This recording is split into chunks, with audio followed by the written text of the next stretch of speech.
আসসালামু আলাইকুম। বিকেল বেলা মা ও ছেলে মিলে দুজনে চলে এসেছিলাম ছাদে। আসলে বেশ কয়েকদিন হয়ে গেল ছাদে আসা হয় না। আর ছাদে না আসারও একটা কারণ ছিল। সেটা হচ্ছে গিয়ে বেশ কয়েকদিন টানা বৃষ্টি হয়েছে। তো বৃষ্টির কারণে আর ছাদে আসা হয়নি, যেহেতু গাছে পানি দেওয়া লাগেনি। আর এখানে ছাদে এসেই দেখতে পাচ্ছেন আমি আমার গাছগুলো থেকে মরিচ তুলে নিচ্ছিলাম। আমার এখানে ৩টা মরিচ গাছ রয়েছে এবং ৩টা গাছে অনেকগুলো করে মরিচ ধরেছিল এবং মরিচগুলো বেশ পক্ত হয়ে গিয়েছিল। তো এখানে দেখতেই পাচ্ছেন কি টাটকা মরিচ আমি গাছ থেকে তুলে নিচ্ছি। আর এভাবে গাছ থেকে মরিচ তোলার কিন্তু আনন্দটাই অন্যরকম। তবে অনেক বেশি বৃষ্টির কারণে আমার গাছের কন্ডিশন খুব একটা ভালো নেই।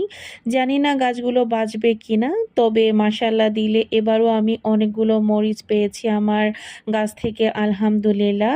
আর এদিকে পুঁইশাক গাছ থেকে বেশ কিছু পুঁইশাকও তুলে নিয়েছি, একদম টাটকা পুঁইশাক। আর এদিকে কাঁচা মরিচ। আর এদিকে লেবু গাছে দেখছিলাম যে একটা লেবুও ধরেছে এবং লেবুটা হালকা বড় হয়ে গিয়েছে, দেখে মনে হচ্ছিল যে এর থেকে আর বড় হবেও না। তো ওই জন্য লেবুটা আমি তুলে নিলাম। আর এটা কিন্তু গন্ধরাজ লেবু। তো আমার আজকের ভিডিওটা আপনাদের কাছে কেমন লাগলো অবশ্যই কিন্তু কমেন্ট করে জানাবেন এবং সবাই অনেক অনেক ভালো থাকবেন।